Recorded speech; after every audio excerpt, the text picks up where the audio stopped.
Le juge ouvre l'audience en déclarant que les images de vidéosurveillance prouvent que Prita Luthra est entrée dans la maison avec Kritika à 19h30.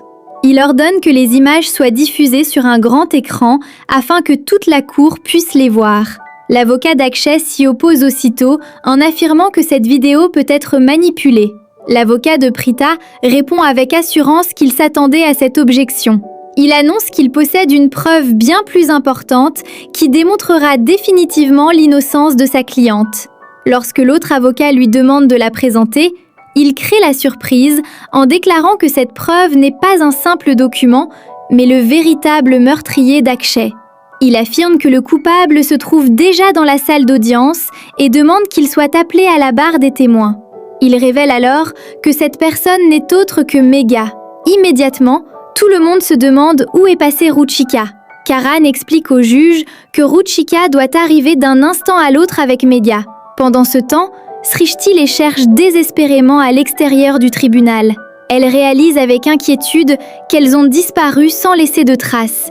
Elle tente d'appeler Ruchika, mais son téléphone ne sonne même pas. De plus en plus paniquée, elle appelle Megha, mais son numéro est occupé.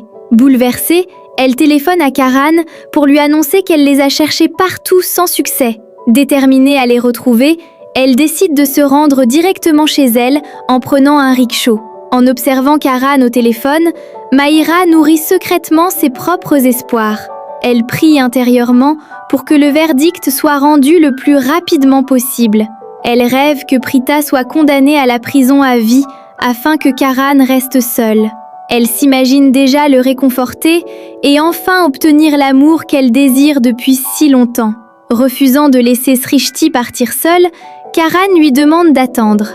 Son avocat intervient alors devant le juge et réclame un délai supplémentaire avant la reprise des débats. Le juge accepte cette demande et annonce que les procédures reprendront après la pause déjeuner. À l'extérieur du tribunal, Karan rejoint sa famille avec Srishti. Samir l'appelle pour lui dire qu'il est sur le point d'arriver au tribunal. Karan lui répond de ne pas s'inquiéter, tout en avouant qu'il ignore complètement ce qui est arrivé à Ruchika et Megha. Cette disparition mystérieuse fait grandir l'angoisse de toute la famille. Pendant que Prita est escortée par les policiers, Mahira affiche un visage compatissant devant les autres. Raki lui demande de prendre soin de Charline, rappelant qu'elle est enceinte et qu'elle n'aurait jamais dû venir au tribunal. Mahira répond qu'elle ne pouvait pas rester à la maison alors qu'un tel drame frappait leur famille. Elle accompagne alors Charline hors du tribunal. Dès qu'elle s'éloigne des autres, Mahira laisse tomber son masque. Elle s'assoit près de Prita, sous le regard des policiers, et lui avoue avec un immense plaisir qu'elle en avait assez de jouer le rôle de la gentille sœur. Elle savoure la détresse de Prita et lui rappelle son défi de 3 jours. Elle lui révèle que chacun de ses mots avait un sens et affirme avec fierté avoir changé son destin. Elle lui annonce qu'elle ira bientôt en prison et promet de lui envoyer des photos d'elle et de Karan heureux ensemble, accompagnés d'un message pour rendre sa souffrance encore plus insupportable. À quelques mètres de là, Prithvi assiste impuissant à cette scène. Son cœur se serre en voyant Prita au bord du précipice. Il regrette profondément qu'elle ne lui ait jamais fait confiance. Il est persuadé que, si elle l'avait écouté, il aurait retrouvé Ruchika et Megha, les aurait amenés de force au tribunal et les aurait obligés à révéler toute la vérité. Il pense avec amertume qu'il n'aurait jamais laissé Prita tomber dans un tel piège. À ses yeux, Karan a échoué là où lui aurait tout sacrifié.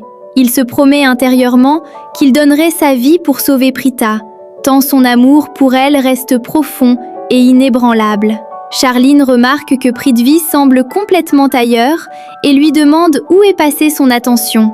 Pour cacher ses véritables émotions, il répond avec ironie qu'il parlait simplement à son destin et lui demandait de faire quelque chose qui changerait enfin sa vie. Au même moment, Mahira éclate de bonheur.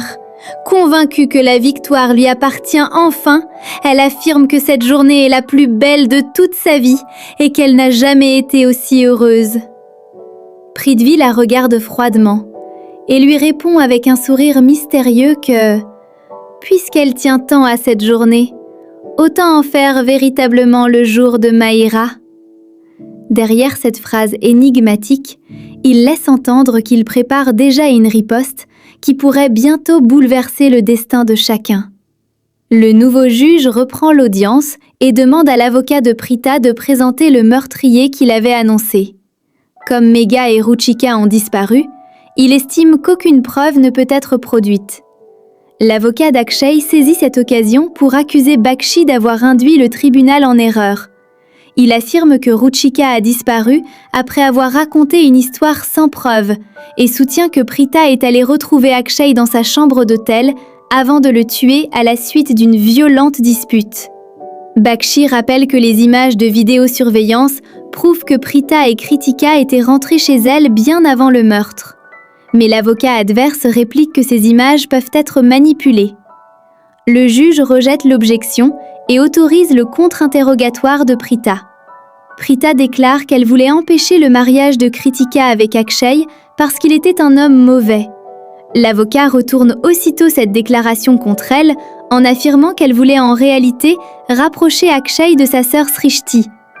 Furieuse, Srishti intervient pour nier toutes ces accusations, mais l'avocat poursuit en affirmant que Prita, déçue de voir son plan échouer, s'est rendue dans la chambre d'Akshay où une dispute aurait éclaté avant qu'elle ne le tue dans un accès de colère. Pendant ce temps, Samir informe Karan que ni Megha ni Ruchika n'ont été retrouvées, même après des recherches chez elle et chez Akshay. Malgré cette situation inquiétante, Karan rassure Sarla en lui promettant que Prita rentrera avec elle. Peu après, son comportement au tribunal pousse la police à l'arrêter. Toute la famille fond en larmes en le voyant partir dans la voiture de police. Après son arrestation, Raki tente de réconforter Sarla. Elle lui confie que le départ de Karan lui fait autant de mal que les souffrances de Prita, car leurs enfants sont prêts à se sacrifier l'un pour l'autre.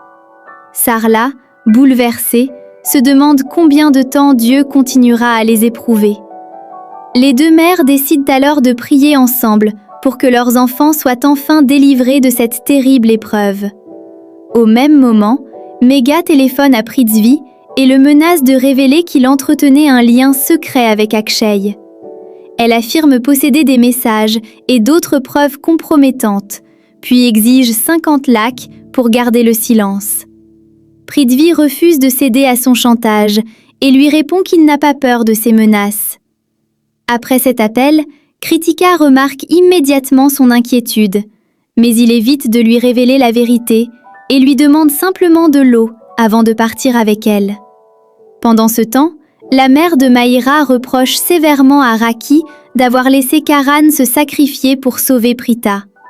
Selon elle, tout le monde savait que Karan mentait en s'accusant du meurtre d'Akshay, et Raki aurait dû tout faire pour empêcher son arrestation.